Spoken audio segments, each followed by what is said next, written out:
Somewhere in the world tonight, a farmer is kneeling in a field before sunrise, picking a purple flower by hand, one at a time, knowing that it will take 170,000 of these blossoms to produce a single pound of the most expensive substance on earth by weight. Not gold, not platinum, a spice. We tend to think of spices as the small jars gathering dust at the back of a kitchen cabinet. But some of them are rarer than diamonds, older than empires, and worth more than their weight in precious metal. Wars were fought over them. Sailors died searching for them, and a few of them have grown so scarce that they can only be gathered from vines taller than a 10-story building or from a plant that vanished from the face of the earth 2,000 years ago and may never have been seen since.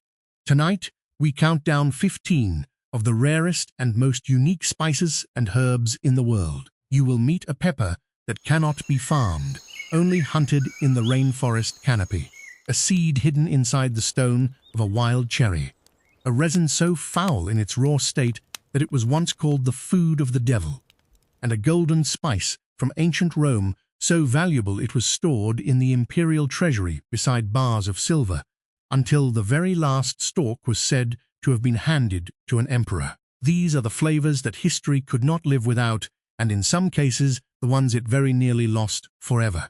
Welcome to the world's most impossible spices. Number 15. Saffron, Iran. We begin with the spice that sits at the top of almost every list ever made. Saffron, the red gold of the ancient world. Saffron holds the record as the most expensive spice on earth by weight, with top grades selling for as much as $5,000 per kilogram, and at times matching or exceeding the price of gold itself. The reason lies in the flower. Saffron is made from the dried stigmas of the Crocus sativus, a small purple crocus that blooms for only a few weeks each autumn, and only for a single morning at a time. Each flower produces exactly 3 crimson threads. To gather a single pound of saffron, workers must hand-pick around 170,000 flowers, then pluck those 3 fragile threads from each one before the sun wilts them. A skilled picker might harvest a few thousand blossoms in a day. The math is brutal, and it explains everything. More than 90% of the world's saffron comes from a single country, Iran, grown across the dry plateaus of Khorasan, where entire villages rise before dawn during harvest season to race the heat. Despite its astronomical price, saffron is used in almost impossibly small amounts. A pinch, just a few threads, is enough to color and perfume an entire pot of rice, releasing a flavor described as honeyed, earthy, and faintly metallic. Would you rise every morning before sunrise, bent over a field, to gather a fortune 3 tiny threads at a time? For the saffron farmers of Iran, that is simply the price of the harvest. Number 14. Vanilla, Madagascar. If saffron is the most expensive spice by weight, our next spice is the one that comes closest to challenging it, and its story is even stranger. This is vanilla, and almost nothing about it is as simple as the word suggests. Vanilla comes from the seed pod of a climbing orchid, Vanilla planifolia, the only orchid in the world grown for food. In the wild, its flowers open for less than a single day, and they can only be pollinated by a specific species of bee native to Mexico. Everywhere else on Earth, every single flower must be pollinated by hand, one at a time, using a sliver of bamboo during the few hours it is open. This technique was discovered in 1841 by a 12-year-old enslaved boy named Edmund Albius on the island of Réunion, and it is still the method used today, nearly 2 centuries later. Even after pollination, the pods take up to 9 months to mature, and then months more to be blanched, sweated, and slowly cured until they turn black and fragrant. Around 80% of the world's supply grows on the island of Madagascar, where a single cyclone or a wave of crop theft can send prices soaring. In 2018, high-grade vanilla briefly sold for over $600 per kilogram, more expensive than silver. So the next time someone dismisses something as plain vanilla, remember what it takes. an orchid that blooms for a day, a flower married by hand, and the better part of a year of patience for every single bean. Number 13. Long pepper, India. Our next spice was once the most prized pepper in the world, more valuable and more famous than the black pepper we know today. And then history almost forgot it. This is long pepper, known in India as pipali. Long pepper does not look like a peppercorn at all. Instead of round berries, it forms slender, cone-shaped spikes, like tiny brown catkins packed with dozens of minuscule seeds. It is noticeably hotter than black pepper, with a lingering, sweet, almost cinnamon-like warmth beneath the heat. For the ancient Greeks and Romans, this was the pepper that mattered. The physician Hippocrates recorded it as a medicine more than 2,000 years ago. Roman merchants paid extraordinary sums for it, and for centuries it commanded a higher price than the round black pepper arriving from the same distant shores. It was a fixture of medieval European kitchens and apothecaries alike. So what happened? The answer arrived from across an ocean. When European ships reached the Americas and brought back the chili pepper, cheap, easy to grow, and blisteringly hot, the market for expensive long pepper collapsed almost overnight. A spice that had shaped trade routes for 1,000 years faded into obscurity in a matter of decades.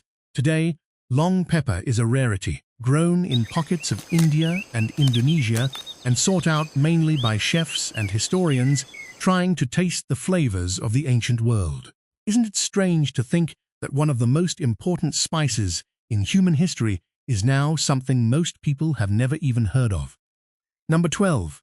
Grains of Paradise, West Africa. Staying with the theme of lost treasures, our next spice was once so coveted that an entire stretch of the West African coastline was named after it. These are grains of paradise, and the name alone tells you how Europeans once felt about them. Grains of paradise come from Aframomum melageta, a reed-like member of the ginger family that grows in the swampy coastal forests of West Africa. Hidden inside its fig-like pods are small, reddish-brown seeds with a remarkable flavor, sharp and peppery at first, then blooming into notes of citrus, cardamom, and warm ginger. In the Middle Ages, these seeds were worth a fortune in Europe. They were used as a cheaper, more exotic stand-in for black pepper, and the demand became so enormous that the coast of modern-day Liberia and Sierra Leone became known to traders as the Grain Coast or the Pepper Coast. Merchants marketed the seeds as coming from the Garden of Eden itself, which is precisely where the poetic name Grains of Paradise comes from. Then, like long pepper, they faded. As black pepper became cheaper and more widely available, the paradise vanished from European tables, surviving mainly as a flavoring in gin and certain craft beers. Today, it is enjoying a quiet revival among chefs who prize its complex heat.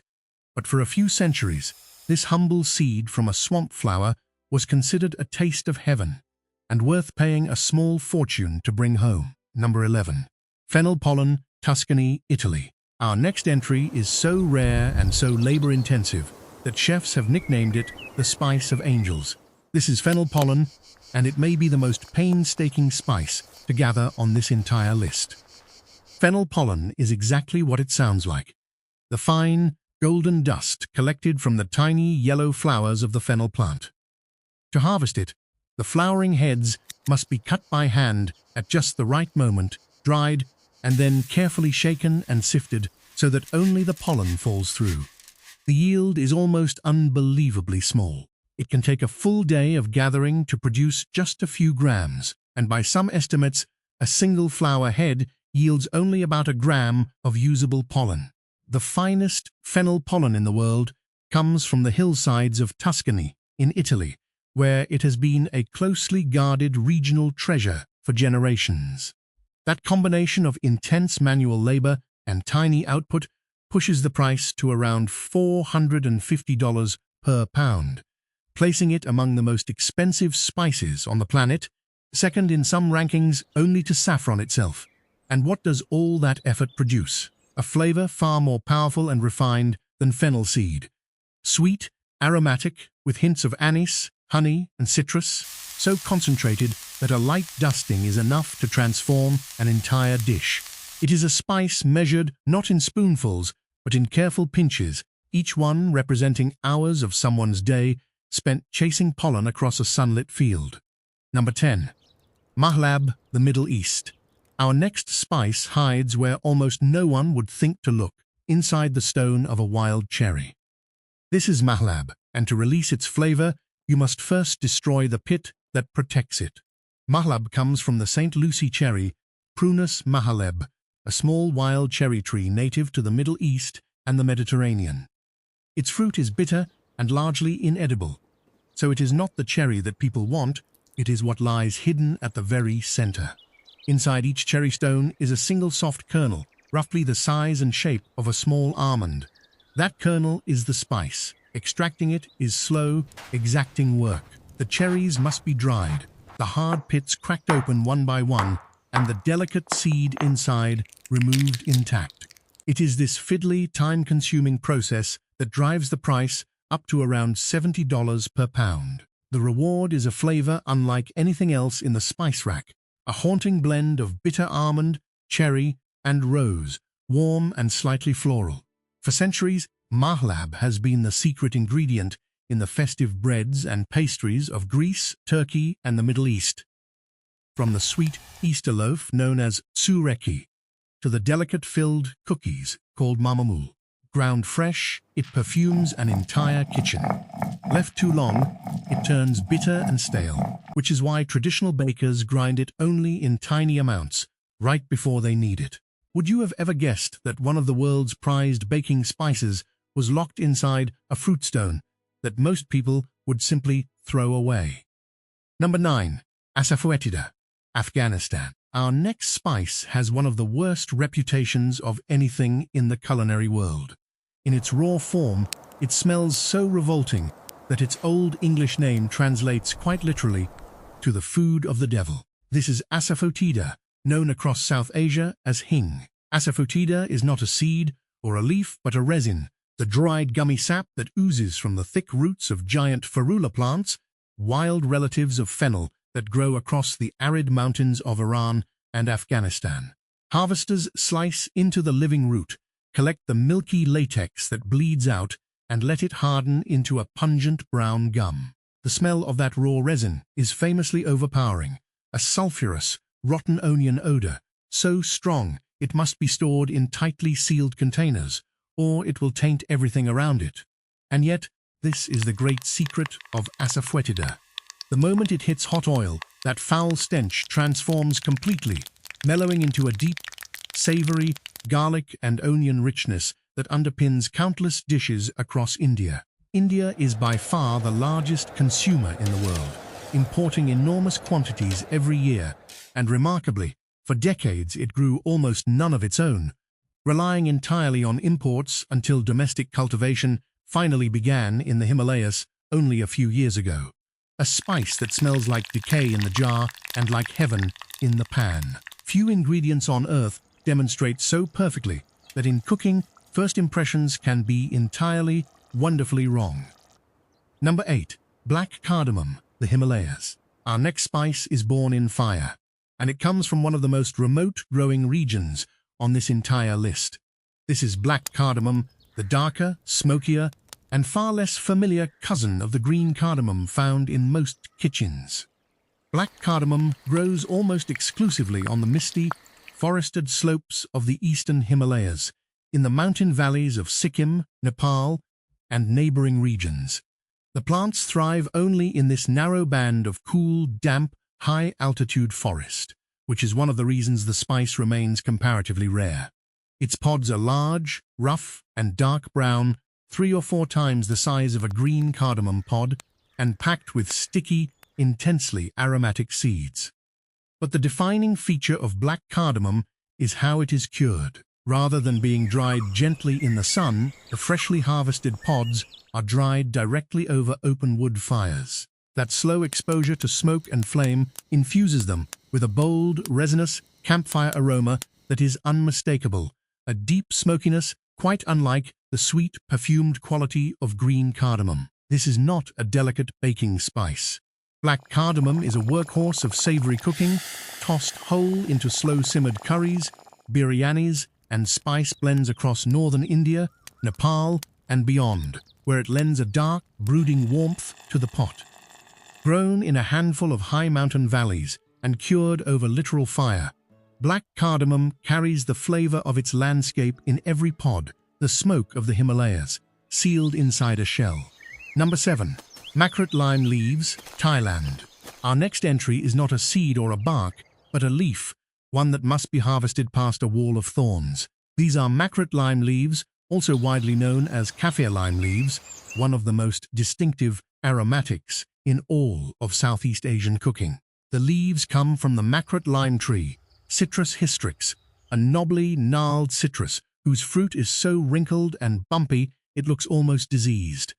But it is the foliage that people prize. Each leaf has an unusual double shape, like two leaves joined end to end, and when torn or bruised, it releases an extraordinary burst of bright, floral, intensely citrus perfume, far more powerful and complex than the zest of an ordinary lime. Harvesting them is not easy. The branches of the Makrut lime are armed with long, sharp thorns, so every leaf must be picked carefully by hand, which helps push the price to around $36 per pound. Fresh leaves are the most prized of all, releasing their full fragrance when sliced into thin ribbons and dropped into a simmering curry or a steaming bowl of Thai soup. There is really no substitute. That singular flavor, floral and sharp and unmistakably tropical, is the backbone of countless dishes across Thailand, Cambodia, Laos, and Indonesia. From a thorny, unremarkable-looking tree comes one of the most essential and irreplaceable aromas in the world's cuisine. One leaf, carefully picked at a time. Number 6. Ceylon cinnamon, Sri Lanka. Our next spice is one that almost everyone has tasted, yet almost no one has actually had in its true form. This is Ceylon cinnamon, often called true cinnamon, and the distinction is far more important than most people realize. Most of the cinnamon sold in the world is not really cinnamon at all. At least not this kind. The common, cheap variety found in most supermarkets is cassia, made from the thick, hard bark of a related tree. True Ceylon cinnamon comes from Cinnamomum verum, a tree native to Sri Lanka, and producing it is a genuine craft. Skilled harvesters, known as peelers, carefully shave the delicate inner bark from young branches by hand. As it dries, this paper-thin bark curls into fragile, layered quills that crumble easily, quite unlike the woody, hollow tubes of cassia.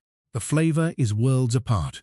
Ceylon cinnamon is lighter, sweeter, and more delicately floral, without the harsh, fiery bite of cassia. It is also far gentler on the body. Cassia contains high levels of a natural compound called coumarin, which can be harmful to the liver in large amounts, while true cinnamon contains only trace levels, making it the safer choice for anyone who uses cinnamon generously. All that hand labor and its limited growing region make it noticeably more expensive, around $27 per pound. So here is the quiet irony of the spice world. The cinnamon most of us grew up with is the imposter, and the real thing, sweeter, safer, and finer, remains a specialty most people have never knowingly tried. Number 5. Voatsiperifery, Madagascar. Our next spice cannot be farmed. It cannot be planted in neat rows or grown on a plantation. It can only be hunted high in the rainforest canopy, and that is what makes it one of the rarest peppers on Earth. This is Voatsiperifery, the wild pepper of Madagascar. Voatsiperifery grows on a wild climbing vine, Piper bourbonense, found deep in the rainforests of Madagascar, and these are no ordinary vines. They can climb 20 to 30 meters into the treetops, the height of a 10-story building, with the precious peppercorns clustered near the very top, where the sunlight reaches. To collect them, harvesters must venture into remote forest and reach the fruit high in the canopy, a genuinely difficult and sometimes dangerous task. Because it resists all attempts at cultivation and grows only in the wild, the supply is naturally limited and the harvest window is short. just a few months between June and August. The numbers are humbling. It takes around 10 kilograms of fresh berries to yield a single kilogram of dried pepper. Each little peppercorn even carries a tiny tail, a clue to its wild identity. The flavor rewards all that effort. Voatsiperifery is prized by chefs for an aroma unlike any cultivated pepper, wild and layered, with notes of flowers, wood, and citrus rising above a gentle heat. In a world where almost everything we eat has been tamed, domesticated, and mass-produced, here is a spice that remains stubbornly, entirely wild. Would you climb toward the top of a rainforest giant just to gather a handful of peppercorns? Number 4. Timut pepper, Nepal. Our next spice does something almost no other spice can do. It makes your mouth buzz. Not burn, buzz with a strange electric, tingling numbness. This is Timut pepper, a rare treasure from the high valleys of Nepal. Timut pepper is not a true pepper at all. It belongs to the Xanthoxylum family, the same botanical group as the famous Sichuan pepper of China, and it grows wild and cultivated across the Himalayan foothills of Nepal. Like its Sichuan cousin, it contains a remarkable natural compound called hydroxy-alpha-sanchul, which does not create heat the way chili does. Instead, it gently stimulates the nerve endings on your lips and tongue, producing a fizzing, vibrating, almost anesthetic sensation that food scientists compare to a mild electric current. But what truly sets Timut apart is its aroma. Where Sichuan pepper is floral and citrusy, Timut carries an astonishingly vivid scent of fresh grapefruit and passion fruit, so bright and fruity that people who smell it for the first time often assume it has been artificially flavored. It has not. That intense tropical perfume is entirely natural, grown in remote Himalayan communities, and only relatively recently discovered by chefs in the wider world. Timut remains a specialty ingredient, sought out by fine dining kittens for its ability to lift seafood, chocolate, and cocktails with a jolt of citrus and a tingle on the tongue. A pepper that smells like grapefruit and makes your lips vibrate. Nature, as it turns out, has a far stranger imagination than any laboratory. Number 3. Tasmanian pepperberry, Australia. Our next spice comes from one of the most isolated corners of the planet, and for tens of thousands of years, only one people on Earth knew how to use it. This is the Tasmanian pepperberry, a native spice of the Australian island of Tasmania. The pepperberry grows on Tasmania lanceolata, a hardy evergreen shrub that thrives in the cool, wet forests and mountain highlands of Tasmania and southeastern Australia. In late summer, it produces small, glossy, black-purple berries, and it is these, along with the plant's leaves, that carry the spice. For countless generations, long before Europeans ever arrived, Aboriginal Australians used the pepperberry as both food and medicine, making it one of the country's original bush foods. The flavor is a slow ambush. At first, a pepperberry tastes surprisingly sweet and fruity. Then, a few seconds later, an intense, spreading heat blooms across the mouth, stronger and more lingering than ordinary black pepper. It also releases a striking natural pigment, a deep purple-red dye that can tint an entire dish. Because it grows in such a remote region and is still largely wild harvested, the Tasmanian pepperberry remains a genuine rarity on the global stage, only in recent decades finding its way into gourmet kitchens as part of a growing appreciation for native Australian ingredients. It is a humbling thought, a flavor that people had been enjoying at the very edge of the world for thousands of years, and that the rest of us are only just beginning to discover. Number 2. Pink peppercorns, Peru. Our next spice hides a surprising and slightly dangerous secret behind its pretty appearance. These are pink peppercorns, and despite the name, they are not peppercorns at all. Those delicate, rose-colored berries that decorate elegant dishes and expensive salad blends do not come from the pepper vine. They grow on the Peruvian pepper tree and its Brazilian cousin, members of the genus Chinus, native to South America. Botanically, they have nothing to do with true black pepper. In fact, they belong to the same plant family as cashews mangoes, and, more alarmingly, poison ivy. That family connection matters. Because pink peppercorns are related to cashews and poison ivy, they can trigger allergic reactions in sensitive people, particularly those with tree nut allergies, ranging from mild irritation to more serious responses. A beautiful spice with a genuine warning label attached. For those who can enjoy them, the flavor is a world away from the sharp bite of real pepper. Pink peppercorns are fragile and hollow, crumbling easily between the fingers, and they taste sweet, fruity, and mildly resinous, with only the faintest whisper of peppery warmth. Their striking color and gentle flavor have made them a favorite garnish in fine dining, scattered over fish, desserts, and cocktails.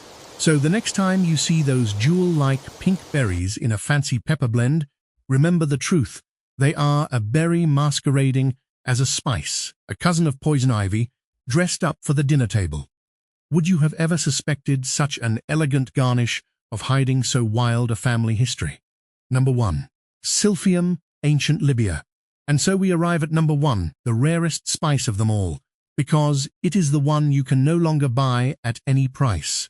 This is Silphium, the golden spice of the ancient world, a plant so valuable that it may have been consumed into extinction and possibly not seen again for nearly 2,000 years. Silphium grew in a single narrow strip of coastline near the city of Cyrene, in what is now Libya, and try as they might, the ancients could never cultivate it anywhere else. It simply refused to grow on farms. Yet its value was almost beyond measure. The Greeks and Romans used its sap and stalks as a seasoning, a perfume, and above all a medicine, and it was famed as a form of birth control so effective that it made the region rich. It was reportedly worth its weight in silver denarii, and Rome is said to have stored blocks of it in the imperial treasury alongside gold and precious metals. Silphium was so central to the city that Cyrene stamped its image onto its coins, and many historians believe the plant's heart-shaped seed pod is the very origin of the heart symbol we still use for love today. But because it could only be harvested from the wild and never farmed, relentless demand slowly wiped it out. According to the Roman writer Pliny the Elder, by the 1st century, the plant had become so scarce that the single last stalk ever found was presented as a curiosity to the Emperor Nero. After that, Silphium vanished from history.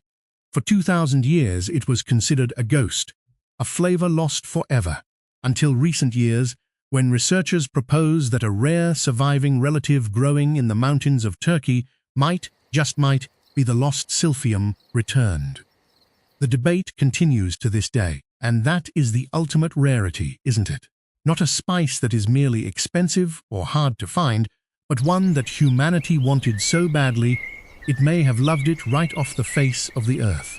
From the crimson threads of saffron, picked 170,000 flowers at a time, to a resin once called the food of the devil, to a golden herb that ancient Rome may have adored into extinction, we have traveled the world in search of the rarest and most unique flavors ever gathered.